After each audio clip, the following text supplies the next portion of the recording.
Clean up your coffee, janitor. Some of us have real work to do.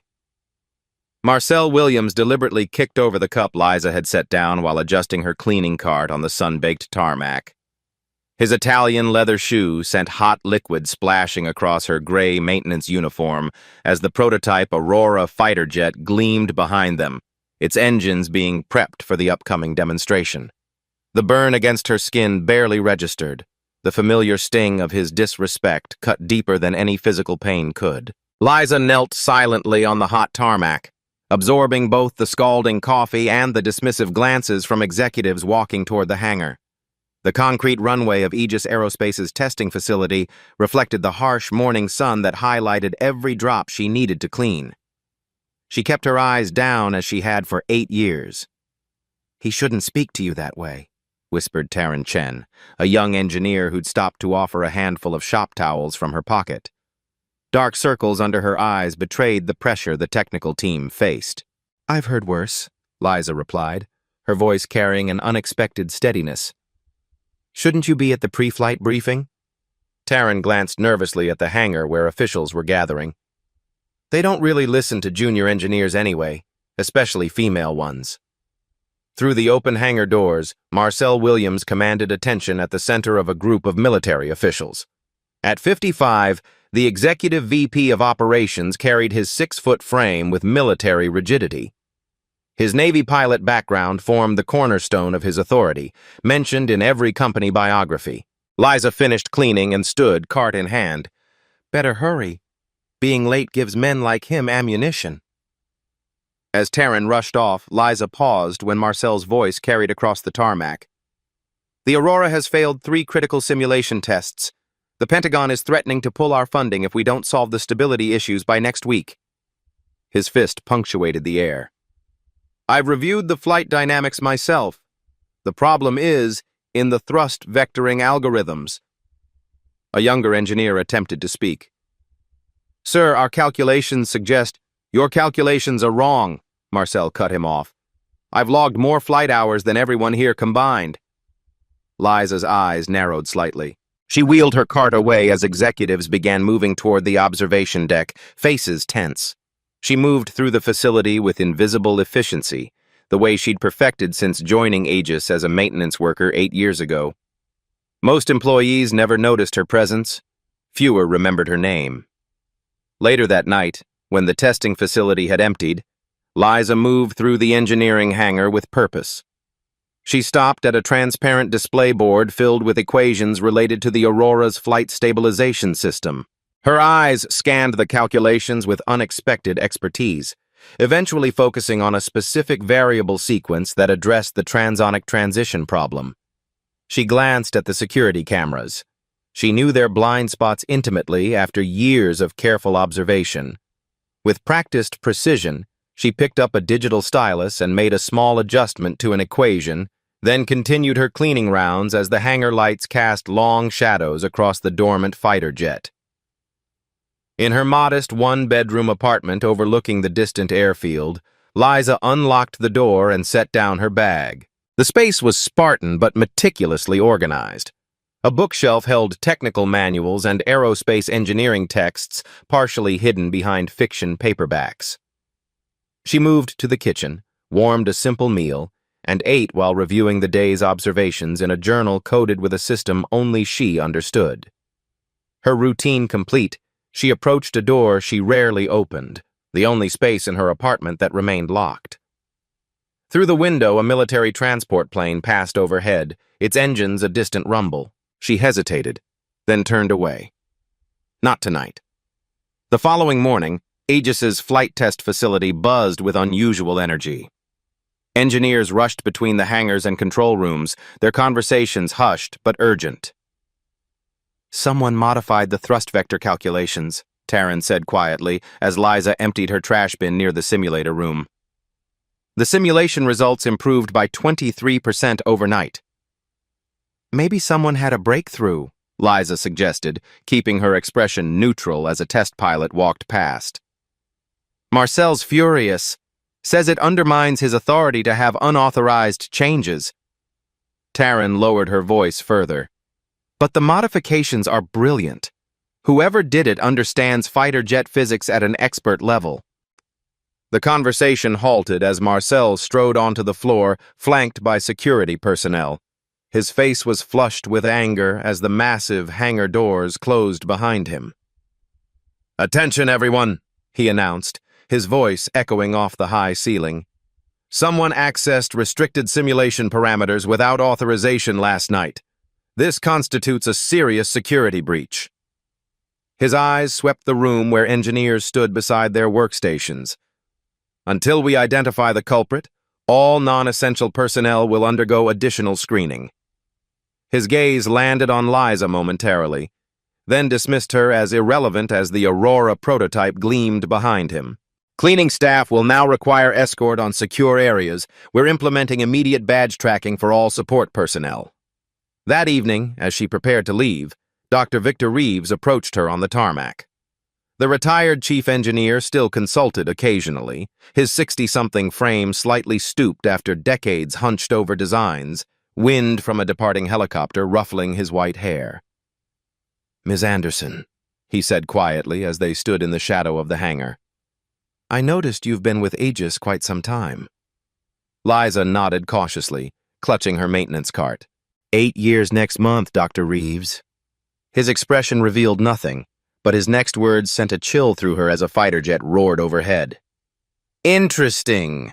Almost precisely when Lieutenant Colonel Anderson disappeared from the Air Force's elite pilot program." Their eyes met in silent understanding before he walked away toward the parking area, leaving Liza to wonder, will her carefully constructed anonymity survive this new attention, or is it time to emerge from the shadows? The new security measures descended like a shroud over Aegis Aerospace. Liza felt the weight of the tracking badge hanging from her neck as she navigated restricted areas. The metallic click of security doors locking behind her punctuated her movements. Marcel Williams had implemented the changes with remarkable speed. Maintenance staff now worked shorter shifts with mandatory supervision on research floors. Cameras that had previously been static were now actively monitored. 3 days after the whiteboard incident, Liza was cleaning the break room when she overheard a heated exchange. "Your approach contradicts established protocols," Marcel's voice carried through the partially open door. "The Aurora project can't afford experimental theories from junior staff." "With respect, sir," Taryn replied, "the simulation data supports my analysis. The instability occurs precisely when the thrust vectoring transitions at supersonic speeds." "Data can be misinterpreted," Marcel dismissed, "especially by those with limited flight experience." Liza moved closer to the door. Through the gap, she saw Taryn standing her ground while Marcel towered over her. "I've cross-referenced historical flight data from similar aircraft," Taryn continued. "The pattern is consistent with my hypothesis." Marcel's jaw tightened. "The military doesn't pay us for hypotheses, Ms. Chen. They pay for certainty. I've flown supersonic aircraft in combat conditions. What's your experience beyond simulations?" Before Taryn could respond, Marcel noticed Liza through the doorway. His expression hardened. "Do you need something?" "Just doing my job, sir," Liza replied, her voice deliberately neutral as she moved away. Later that afternoon, she observed Marcel presenting a modified version of Taryn's solution to the executive team, with his name attached to the findings. When the meeting concluded, Taryn stormed away from the conference room, fighting back tears. Liza found her in the women's restroom, splashing water on her face. "He took credit for my work," Taryn said without looking up. 3 months of analysis, and he presents it as his insight after reviewing the data. Liza handed her a paper towel. "Men like Marcel don't value ideas. They value control." Taryn studied Liza's reflection in the mirror. "You speak like someone who's dealt with this before." "I've cleaned up after powerful men for a long time," Liza replied carefully. "You learn to see patterns." That night after her shift ended, Liza drove to a small diner 30 miles from Aegis. Dr. Victor Reeves sat in a corner booth exactly as his cryptic text had suggested. "Thank you for coming, Ms. Anderson," he said as she slid into the booth. I thought we should talk somewhere off Aegis property. About what, exactly? Liza kept her expression neutral. About how a maintenance worker manages to correct advanced flight dynamics equations without anyone noticing. He smiled slightly at her carefully controlled reaction. Don't worry, I deleted the security footage before anyone else noticed. I don't know what you think you saw, Liza began. I saw someone who understands supersonic flight at an instinctive level, he replied. Someone who's been watching and learning for years while remaining invisible. Dr. Reeves leaned forward. My daughter was an Air Force pilot. She faced similar challenges to those Lieutenant Colonel Liza Anderson might have faced. When Liza didn't respond, he continued, I respect your privacy. I'm simply offering an alliance, should you need one. The following week brought a development that sent ripples of tension through Aegis. Military officials would be visiting for a progress assessment, with rumors that continued funding depended on demonstrable results. Marcel called an all-hands meeting. The Pentagon is sending Colonel Maya Harris to evaluate our progress. She's known for cutting underperforming contracts without hesitation. He paced before the assembled teams. We will present a unified front. Any technical concerns are to be directed to me privately, not aired in front of our military partners.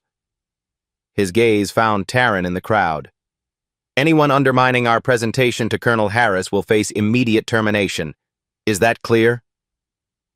On the morning of the military visit, Liza arrived early. As she cleaned the conference room, a flash of memory overtook her. The cockpit of an F-22 Raptor, alarms blaring as she fought to stabilize a spin at Mach 1.8, her hands moving with practiced precision while her wingman's voice crackled with panic over the radio. Colonel Maya Harris arrived precisely on schedule. Unlike Marcel's performative military bearing, Colonel Harris carried her authority with quiet confidence. At 52, her dark skin was lined with experience, her close-cropped hair showing threads of gray. The prototype has exceeded expectations in multiple test parameters, Marcel assured Colonel Harris, directing her attention to selected simulation results. We've resolved the initial stability issues and are prepared for live testing next month. Colonel Harris reviewed the data with methodical precision. These results show improvement, but the critical issue appears to be stability during transonic transition. What's your solution pathway? Before Marcel could answer, Taryn spoke up. Ma'am, we've identified a potential solution that requires further validation, Marcel interrupted smoothly. Ms. Chen is enthusiastic but somewhat premature in her assessment. Colonel Harris raised an eyebrow. I'd like to hear the technical team's perspective. Marcel's smile tightened. Of course. After lunch, I've arranged for you to meet with our senior engineers. Near midnight, Liza made her way to Marcel's office. Using her maintenance key, she entered silently and began her usual cleaning routine while scanning his desk. A tablet sat connected to a charger, displaying simulation parameters for the next day's demonstration. Liza examined the settings, her eyes widening as she recognized the manipulation. Marcel had adjusted Taryn's test parameters to ensure failure while leaving his own demonstration set for optimal conditions. The office door suddenly opened. Dr. Reeves stood in the doorway. Late night cleaning? He asked quietly. Just finishing up, Liza replied, stepping away from the desk. Dr. Reeves closed the door behind him. He's sabotaging her work to protect his reputation. Yes. What will you do? Liza considered the tablet, the manipulated data, and 8 years of careful anonymity. Nothing yet. Dr. Reeves studied her carefully. Is that what you've been waiting for? The complete failure of the system? The question hung in the air between them. The hum of computers and the sharp smell of marker on whiteboard filled the silence. No, she finally answered. Just the right moment to change it. That night, Liza stood before the locked door in her apartment. 8 years of discipline had kept her from opening it too often, afraid that revisiting the past might weaken her resolve. Tonight was different. She inserted the key and stepped inside. The small room contained carefully preserved remnants of a different life. Framed certificates hung on the wall. her aerospace engineering degree from MIT, her Air Force commission, her fighter pilot wings. A glass case displayed the Distinguished Flying Cross and other medals earned during her 12 years of service. Liza ran her fingers over her old flight helmet, the call sign Phantom still visible beneath layers of scratches. The distant thunder rolled outside her window as she sat heavily in the desk chair, memories flooding back with painful clarity. She'd been Lieutenant Colonel Liza Phantom Anderson then, one of only 9 black female fighter pilots in the entire Air Force. Over 2,000 combat hours, a perfect record until that day. The mission had been routine, testing new flight control software for the F-22 Raptor. She and Captain James Miller, her wingman, were pushing the aircraft to its limits at 52,000 feet when the malfunction occurred. The faint smell of jet fuel seemed to fill her nostrils even now as she remembered the sudden alert warnings, the violent shudder as the aircraft entered an uncontrolled flat spin. "Phantom, you're losing it," Miller's voice had crackled through her helmet. "Eject! Eject!" But Liza had seen the populated area below. Ejecting meant sending an out-of-control F-22 into civilian territory. Instead, she'd fought the aircraft, finding a counterintuitive solution to the spin that no simulation had predicted. She'd recovered mere thousands of feet above the ground. Miller hadn't been so fortunate. His ejection had malfunctioned, and the crash investigation had turned into a witch hunt. Marcel Williams had led that investigation, determined to find pilot error rather than a systemic flaw. Despite data showing a software malfunction, his report had emphasized possible spatial disorientation and hesitation to follow ejection protocols, subtle implications that her gender and race had compromised her judgment. Though officially cleared by a secondary investigation, the damage was done. Marcel's preliminary findings had circulated through the highest levels of command. Flight assignments dried up. Her career effectively ended. Liza opened her desk drawer and removed a worn notebook. Inside were meticulous notes from the past 8 years, observations about Aegis's corporate culture, technical details about the Aurora project, and evidence of Marcel's systematic undermining of women and minorities throughout the company. Her plan had never been about revenge. It was about system-wide change. Marcel was merely a symptom of the larger disease, the entrenched bias that permeated aerospace and defense. A knock at her apartment door startled her from her thoughts. Through the peephole, she saw Dr. Reeves standing in the hallway, his expression grave. "I apologize for the intrusion," he said when she opened the door. "But tomorrow's demonstration has been escalated. They're planning a live flight test." "That's impossible," Liza replied, ushering him inside. "The stability issues aren't resolved. Marcel convinced the board it's the only way to secure the contract. He's volunteered to pilot the prototype himself." Dr. Reeves removed his glasses, rubbing the bridge of his nose. "It's a desperate gamble." "He's no test pilot," Liza said, her professional assessment overriding personal feelings. "And the Aurora isn't ready, which is why I'm here." Dr. Reeves glanced toward the partially open door to her private room, the edge of a framed certificate visible. "The world thinks Lieutenant Colonel Anderson disappeared after her career was destroyed, but I suspect she's been hiding in plain sight, gathering intelligence and waiting for the right moment." Liza closed the door to her private room. "What do you want from me, Dr. Reeves?" "The truth. I've respected your privacy, but people's lives are at stake now, including Marcel's, whatever you may think of him." "I don't wish him harm," Liza said quietly. "I never did." "Then why 8 years as a janitor at Aegis? You could have fought the accusations, transferred to another unit, or found work as a civilian pilot." "After the crash, I discovered something bigger than my career," she finally said. "Marcel's investigation wasn't just about me. There were dozens of similar cases, women and minorities whose careers were derailed through biased evaluations and selective evidence." "By becoming invisible," Dr. B. Reeves said with sudden understanding. "Maintenance staff are ghosts. We move through secured areas, overhear confidential conversations, observe patterns no one thinks we're smart enough to recognize." Liza poured the hot water over tea bags.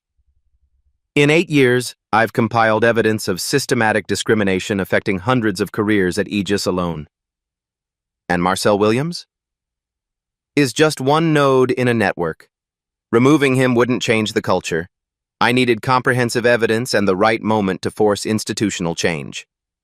She handed Dr. Reeves a mug. I didn't anticipate a rushed flight test that might kill someone. What will you do? Liza considered the question carefully. If I reveal myself now, everything I've worked for could collapse.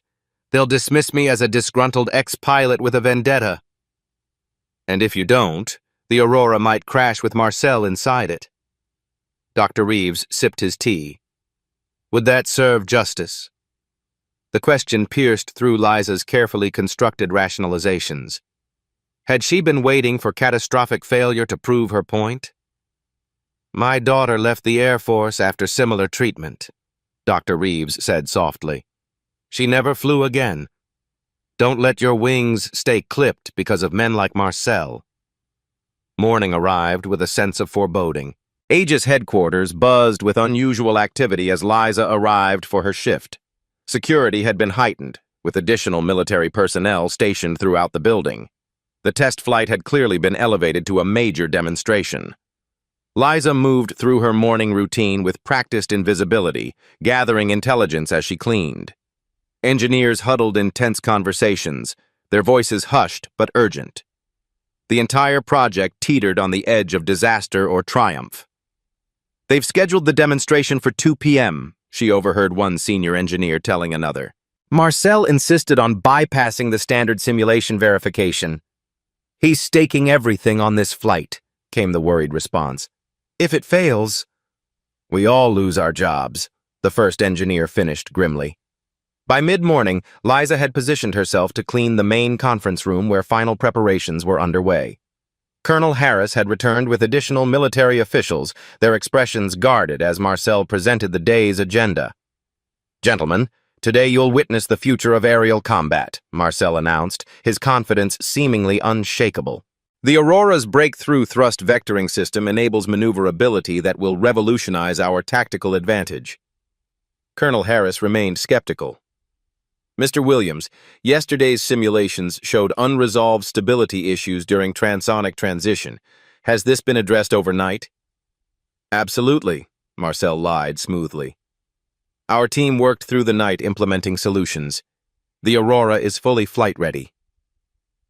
From her position near the refreshment table, Liza noticed Taryn at the back of the room, her expression a mixture of disbelief and horror. Their eyes met briefly, a silent understanding passing between them. As the meeting adjourned, Colonel Harris approached Taryn. Engineer Chen, isn't it? I'd like your assessment of the flight readiness, off the record. Before Taryn could respond, Marcel inserted himself between them. Colonel, Ms. Chen is still learning our systems. I'd be happy to introduce you to our senior engineering team. I've met them, Colonel Harris replied coolly. Now I'd like to hear from Ms. Chen. Marcel's smile tightened. Unfortunately, Ms. Chen has been removed from the Aurora project effective immediately. Security will escort her from the building for attempting to sabotage today's demonstration. What? Taryn's face drained of color. That's completely false. We have evidence that you attempted to alter the flight parameters last night to force a demonstration failure, Marcel continued, signaling to nearby security. Your access has been revoked. Liza's hands tightened around her cleaning cloth as she watched the scene unfold. Marcel was framing Taryn for his own manipulation. This is absurd, Taryn protested as security approached. Colonel Harris, the Aurora has a critical flaw in the thrust vectoring system at Mach 1.2. The simulation data proves it. The data has been compromised, Marcel insisted. By you. Colonel Harris's eyes narrowed. That's a serious accusation, Mr. Williams. One I can prove, Marcel replied confidently. The Aurora project has been targeted by corporate espionage. Today's demonstration will proceed as planned without Miss Chen's interference. As security began escorting Taryn away, Liza made a split-second decision. 8 years of patience collapsed under the weight of immediate injustice. The parameters were altered, Liza said, stepping forward. The simple act of speaking in this context, a janitor interrupting executives, caused a ripple of shocked silence. But not by Engineer Chen. Marcel turned slowly, his expression shifting from surprise to irritation. Excuse me? The flight parameters were manipulated to ensure Ms. Chen's simulation would fail while yours would succeed, Liza continued, her voice gaining strength with each word. The evidence is on your tablet, which you left connected to the server last night. The room fell completely silent. Colonel Harris studied Liza with sudden interest. This is ridiculous, Marcel sputtered. Security, remove both of them. One moment, Colonel Harris interrupted. I'd like to hear more about these allegations. She turned to Liza. Ms. Anderson, Liza Anderson. A flicker of recognition crossed Colonel Harris's face, quickly masked by professional composure. And how would a janitor know about flight parameters? Marcel demanded, recovering his confidence. This is clearly coordinated insubordination. Because thrust vectoring instability at transonic speeds isn't just a theoretical problem, Liza replied evenly. It's what caused this crash of Raptor test flight Sierra 937 8 years ago. The same crash you investigated, where you blamed pilot error rather than acknowledge a systemic flaw. Marcel's face drained of color. What are you talking about? The Aurora project has inherited the same control system architecture, Liza continued. The instability occurs at precisely Mach 1.2, when the thrust vectoring transitions from conventional to supersonic configurations. How could you possibly know that? Marcel's voice had lost its authoritative edge. Liza reached up and unpinned her maintenance badge, placing it deliberately on the conference table. The soft thud echoed in the silent room as she straightened her shoulders. Because I was the pilot of Sierra 937, she said quietly. Lieutenant Colonel Liza Anderson, United States Air Force. Her gaze locked with Marcel's. You falsified that crash report to protect the program and advance your career, while my wingman died and my reputation was destroyed. Marcel took an involuntary step backward. That's preposterous. Lieutenant Colonel Anderson left the service years ago. Yes, Liza agreed. After your preliminary findings questioned my competence based on manipulated data, after my career was effectively ended by your lies. Colonel Harris stepped forward. I reviewed that case when I took command. The secondary investigation cleared Lieutenant Colonel Anderson of all wrongdoing, but she had already resigned her commission. This is absurd, Marcel insisted, though his voice had lost its conviction. You expect us to believe a janitor is actually a decorated fighter pilot? Why don't we verify that? Colonel Harris suggested. She turned to Liza. If you are Lieutenant Colonel Anderson, you'd know the emergency recovery procedure for an F-22 in a flat spin at high altitude. Without hesitation, Liza detailed the standard procedure, then added, but Sierra 937 experienced a unique failure mode. The standard recovery exacerbated the spin. I had to reverse the expected inputs and develop a counterintuitive solution that no simulation had predicted. Colonel Harris nodded slowly. A solution that was subsequently incorporated into all F-22 flight control systems, saving at least 3 aircraft since then. She turned to the military officials. Gentlemen, I believe we're in the presence of the Phantom. Marcel looked desperately around the room for support, finding none. This is clearly a coordinated attempt to undermine today's demonstration. He straightened his tie, regaining some composure. Whatever her past, Ms. Anderson has been working as a janitor for 8 years. Her technical knowledge is outdated and irrelevant to the Aurora project. Then you won't mind if we verify the claims about the manipulated parameters, Colonel Harris suggested. Let's examine your tablet, Mr. Williams. As a junior officer moved to retrieve the device, Marcel's face flushed with anger. This is outrageous. We have a scheduled demonstration to conduct. The future of Aegis depends on it. The future of Aegis depends on honest engineering, Dr. Reeves interjected, stepping forward from the back of the room. Not manipulated data and scapegoated employees. The tablet was brought forward and connected to the main display screen. The evidence was damning. Marcel had indeed altered Terran's simulation parameters while optimizing his own demonstration. "This appears to confirm Ms. Anderson's allegations," Colonel Harris stated. "Mr. Williams, do you have an explanation?" Before Marcel could respond, a senior engineer rushed into the room. "Sir, the Aurora pre-flight checks are showing the exact instability pattern Engineer Chen predicted. The control system is displaying the same anomalies that preceded the Sierra 937 crash." Marcel's face paled. "That's impossible. I reviewed the systems myself." "Perhaps," Liza said quietly, "with the same thoroughness you investigated my crash." The room erupted in urgent conversations. The military officials conferred with Colonel Harris while Aegis executives huddled in crisis mode. Security had released Terran, who now stood examining the technical data with growing vindication. Marcel attempted to regain control. "This is merely a calibration issue that can be resolved before the flight. The demonstration will proceed as scheduled." "Absolutely not," Colonel Harris declared. "Not until we've verified the safety of the aircraft." "With all due respect, Colonel," Marcel countered, his desperation evident, "your role is to evaluate our progress, not dictate our testing protocols. As Executive VP of Operations and a former Navy test pilot, I have final authority on flight readiness."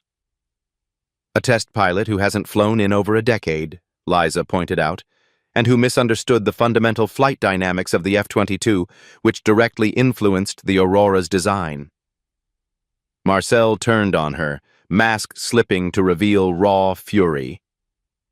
"You have no authority here. You're a janitor who couldn't handle the pressures of real combat flying and now wants to sabotage those who succeeded where you failed." The venom in his words silenced the room. Even his allies winced at the naked prejudice behind the statement. Colonel Harris stepped between them.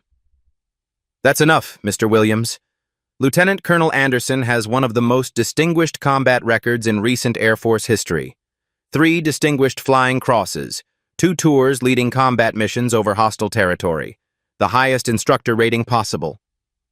"Then why has she been cleaning toilets for 8 years? Marcel sneered, doubling down in his desperation.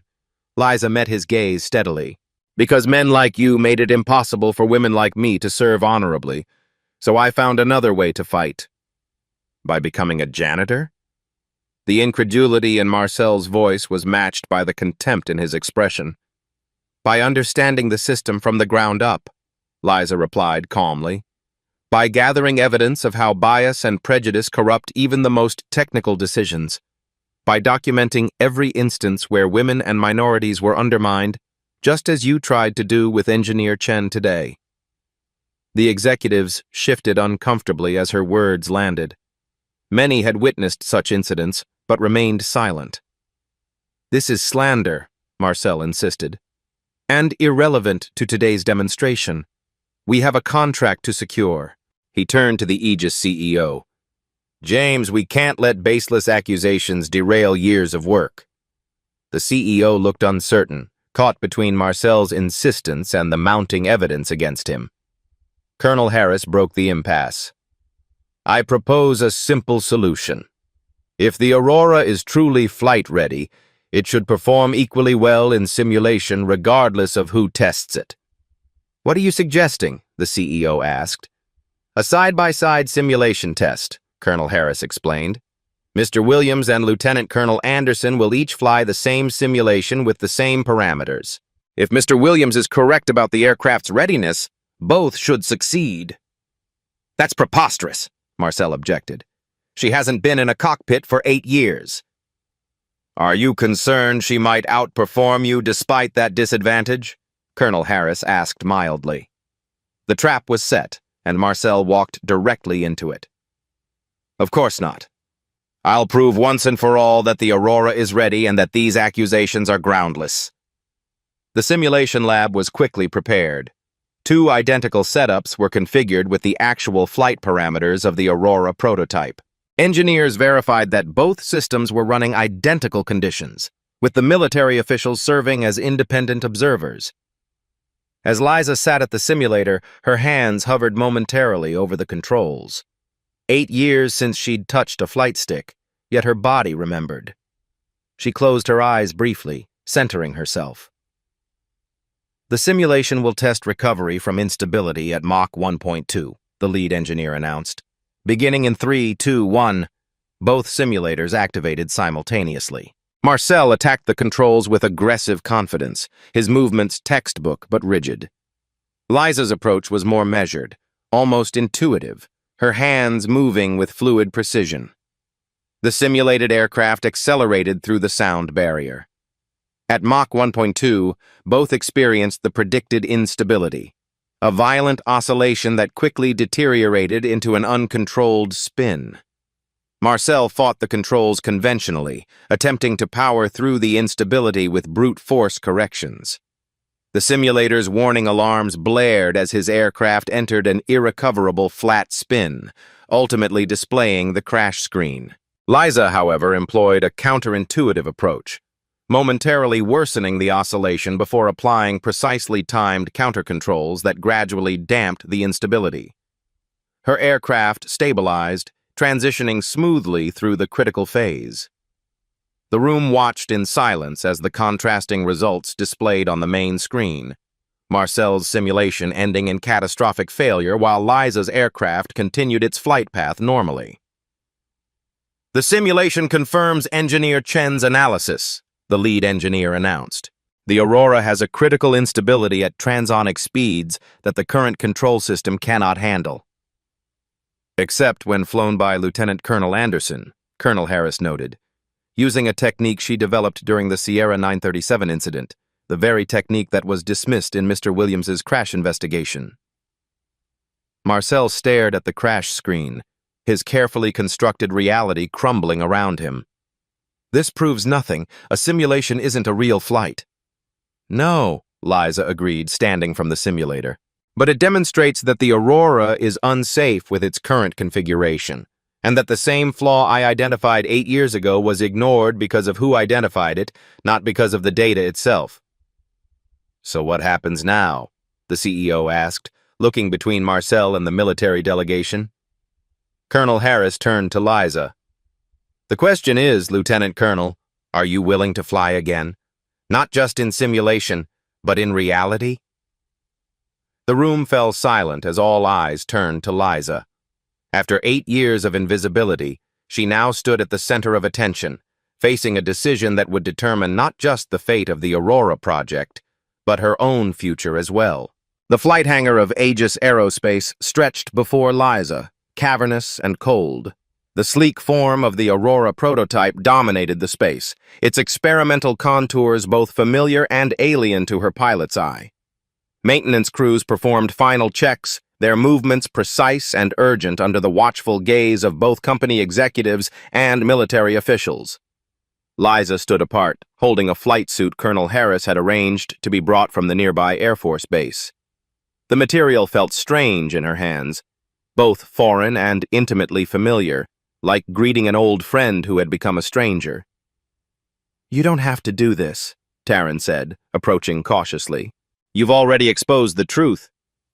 "The truth isn't enough," Liza replied, running her fingers over the nameplate that read, "Lieutenant Colonel Anderson." Systems don't change because of revelations. They change because of demonstrations.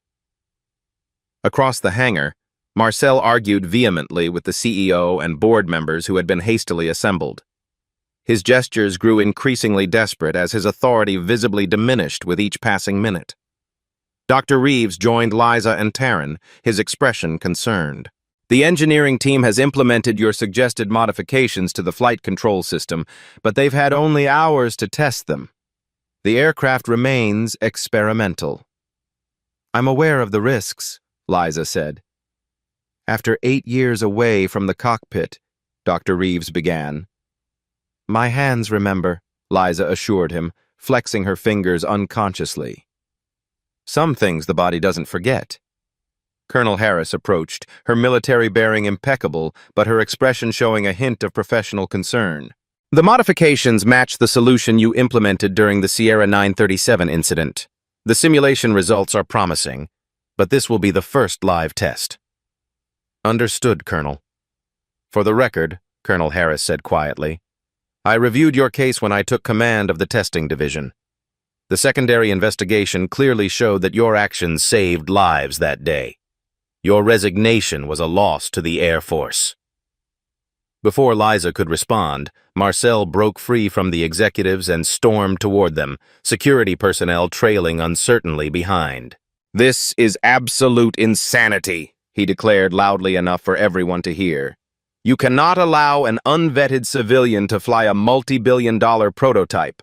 I don't care what her background was. She's been a janitor for 8 years.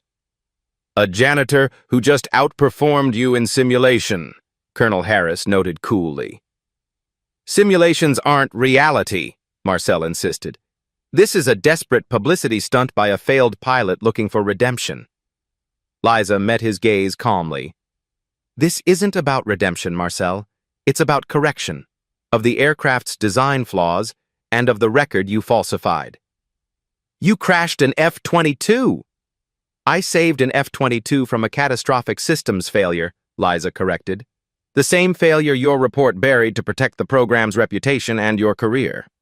Captain Miller wasn't so lucky. The mention of her wingman's name silenced Marcel momentarily. In that hesitation, Colonel Harris stepped forward. Mr. Williams, the Pentagon has temporarily assumed oversight of the Aurora project under National Security Directive 4872, given the evidence of compromised safety protocols. Lieutenant Colonel Anderson has been provisionally reinstated as a technical consultant with flight authorization. Marcel's face flushed with anger. This is unprecedented. The contract specifies safe aircraft, the CEO interjected, finally stepping forward. The board has unanimously agreed to this demonstration flight as the quickest path to resolving the technical issues and saving the project. Abandoned by his allies and stripped of authority, Marcel made a final desperate play. She'll deliberately crash it to prove her point. This is nothing but revenge. Liza handed the flight suit to Taryn and stepped directly before Marcel.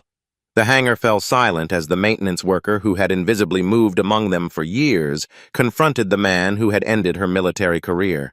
If I wanted revenge, Marcel, I would have revealed everything I've documented over 8 years. Every instance of bias in hiring and promotion, every case where you undermined women and minorities, every manipulated test result. The evidence that shows you're not just a fraud as a pilot, but as a leader. Marcel paled slightly, his eyes darting to the executives. What evidence?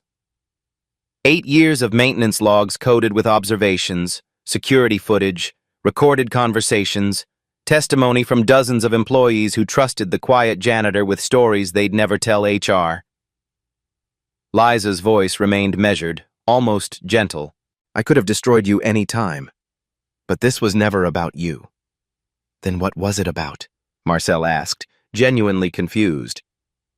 Changing the system that protected you while punishing others, Liza replied simply. Now, if you'll excuse me, I have a plane to fly. She walked away, leaving Marcel speechless for perhaps the first time in his career. Taryn followed with the flight suit, a small smile of satisfaction on her face. In the preparation room, Liza changed methodically. Each motion of donning the flight suit awakened muscle memories dormant for 8 years. By the time she zipped the final closure, her breathing had found the measured rhythm of pre-flight focus. The engineering team wants you to know they've incorporated your feedback from the simulation, Taryn said, handing her a tablet with flight data. They're calling it the Phantom Protocol, the counter-cyclical input pattern you developed. Liza reviewed the data with professional precision. These modifications should work. The instability occurs in a predictable envelope. We'll be monitoring every parameter, Taryn assured her. The moment anything looks wrong, we'll abort. Liza handed back the tablet. If something goes wrong, it'll happen too fast for an abort command. This is my decision, my risk. When she emerged from the preparation room in full flight gear, a hush fell over the hangar. Even those who had dismissed her revelations couldn't deny the natural authority she projected now. The janitor had vanished. The fighter pilot had returned. Colonel Harris met her at the aircraft ladder. The weather conditions are optimal. Winds at 5 knots, visibility unlimited. Thank you, Colonel. Liza, Colonel Harris said, dropping formality momentarily. Whatever happens today, you've already won. Marcel's career is over. The Pentagon has opened an investigation into his previous command decisions. Liza glanced at Marcel, who stood isolated at the edge of the observation area, his face a mask of barely controlled fury. It was never about winning or losing. It was about truth. As she climbed into the cockpit, her hands found the controls with natural precision. The familiar smell, the perfect fit of the seat, the responsive touch of the flight stick, all of it called to something essential in her that 8 years of hiding had never erased. Through the canopy, she saw the assembled crowd watching expectantly. Engineers, executives, military officials. And standing together, Taryn, Dr. Reeves, and Colonel Harris, allies who had recognized her worth beneath the disguise she had worn for so long. The engines roared to life beneath her, vibrating through the airframe with raw power. As she began the pre-flight checks, a sense of rightness settled over her. Whatever the outcome of this flight, Liza Anderson had already completed her most challenging mission, reclaiming her true identity and forcing a flawed system to face its failures. 6 months later, Liza stood at the edge of Aegis Aerospace's newly renovated flight deck, watching as 3 test pilots completed their pre-flight checks on the production models of the Aurora. The morning sun glinted off the aircraft's sleek surfaces, highlighting the project name and, beneath it, the smaller text, Phantom Class Stability System. They're ready for final approval, Taryn said, joining her with a tablet displaying the latest flight data. Now the lead systems engineer for the Aurora project, Taryn had flourished in the company's restructured environment. All test flights have confirmed the stability modifications work perfectly through all speed regimes. Liza nodded, professional satisfaction evident in her expression. The counter-cyclical input algorithm provides a 47% wider stability margin than the original design. That's lives saved. The successful test flight 6 months earlier had done more than validate Liza's technical solution. The dramatic revelation of her identity, followed by flawless execution of the flight that Marcel had insisted was impossible, had catalyzed sweeping changes throughout Aegis and beyond. Dr. Reeves approached, accompanied by Colonel Harris and James Whitmore, the CEO who had ultimately chosen accountability over cover-up. The Pentagon Review Committee has officially closed its investigation, Colonel Harris informed them. 17 cases similar to yours have been reopened and reassessed. 12 pilots have received formal exoneration and corrected service records. And Marcel? Liza asked, though she already knew the answer. Resigned under pressure, the CEO confirmed. The board's independent investigation uncovered systematic discrimination that spanned his entire tenure. His military record is also under review. Dr. Reeves smiled slightly. He's reportedly working on his memoir, The Dangers of Diversity in High-Performance Organizations. I doubt it will find a publisher. Liza turned back to watch the Aurora prototypes taxi toward the runway. And the inclusion initiatives? Exceeding targets, Taryn reported. Applications from women and minorities for technical positions are up 62% since your story made the news. The mentorship program has 47 participants this quarter. Beyond the flight line, a group of young engineers, noticeably diverse in both gender and ethnicity, gathered for the test flight observation. Among them were faces that might never have found opportunities at the old Aegis. You could have exposed Marcel immediately when you were hired, the CEO noted. Why wait 8 years? Removing one man wouldn't change the system, Liza explained. I needed to understand how bias was structurally embedded and document patterns that couldn't be dismissed as isolated incidents. In the process, you saved the Aurora project and thousands of jobs, the CEO acknowledged, including mine, though in a very different form. As the first aurora lifted off, climbing smoothly into the clear blue sky, Liza felt a sense of completion that transcended personal vindication. Her 8-year mission had never been about reclaiming her own wings, but about ensuring others wouldn't be grounded by the same prejudices.